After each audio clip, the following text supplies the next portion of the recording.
Hey everybody, what is up? Welcome back to Final Trade. Today we've got a fun little deck from the Premodern era known as Counter Rebels. The way this worked was there were these creatures back in kind of the late Premodern era that were all of the rebel type. And the whole idea revolved around having this kind of recruitment ability.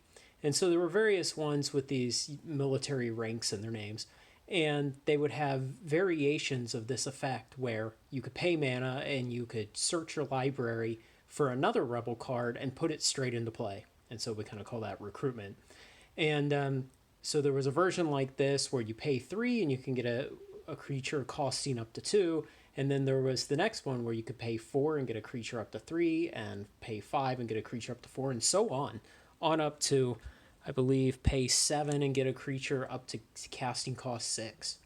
And so all of these had this great synergy, and there were about 30 or so rebels in total. Almost all of them were white. I think there was one black and one green rebel. And so they all shared this kind of synergy. And so the way this deck works is that you use these cheap ones that can recruit low mana cost rebels. And so these are just the ones you're trying to draw into your hand. So you see there are 6 copies total between these 2 cards.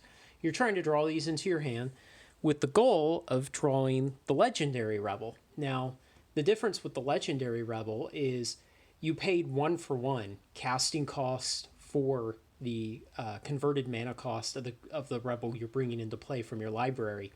And you could pay any amount. You weren't limited to a maximum of a particular recruiter.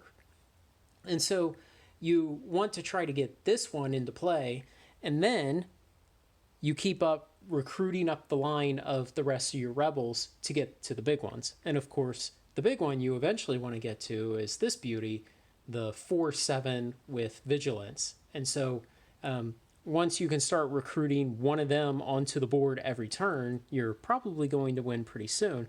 Now, why do you have these 2 in between? Well, if you're lucky, you can get the legendary rebel out on the 3rd or maybe the 4th turn, depending on whether or not you have her in your hand to put out, or if you have to recruit her using the bird.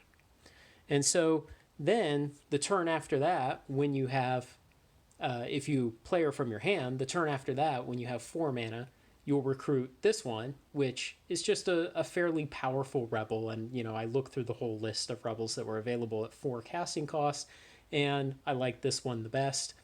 And then the next turn, when you have 5 mana available, you'll recruit him. He's okay. And then when you have the 6 mana available, you start recruiting the ultimate one. And so that's the idea. You take advantage of this recruiting capability that these rebels have. Now, what's this hiding over here? Of course, the Mother of Runes, unbelievably powerful card, and just kind of flies under the radar of how powerful it is. And imagine when you have it grouped up with this. Well, if you have vigilance and you don't tap from attacking, and then you have protection, you basically just hit straight through to the opponent every time.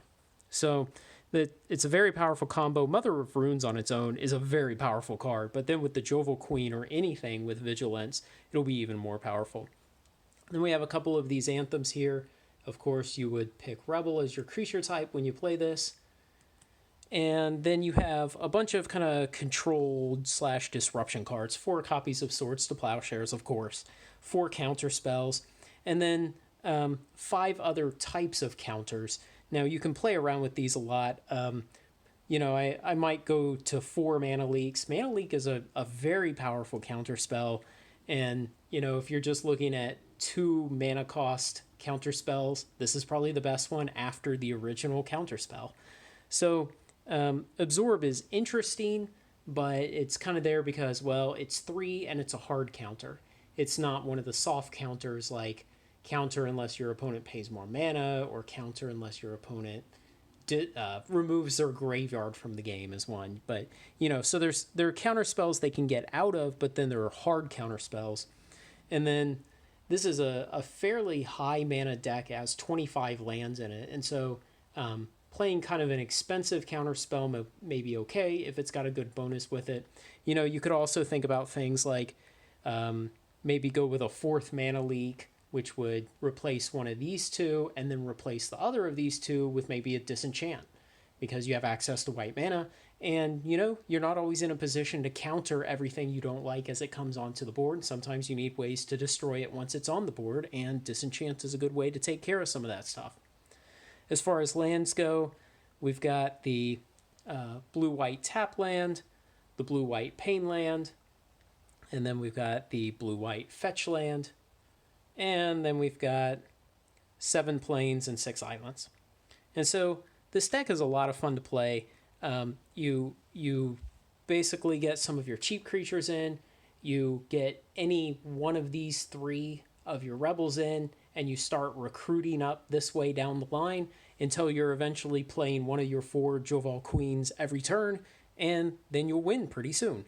And then you have plenty of disruption to try to keep things under control and disrupt your opponent enough to keep them from doing what they want to do.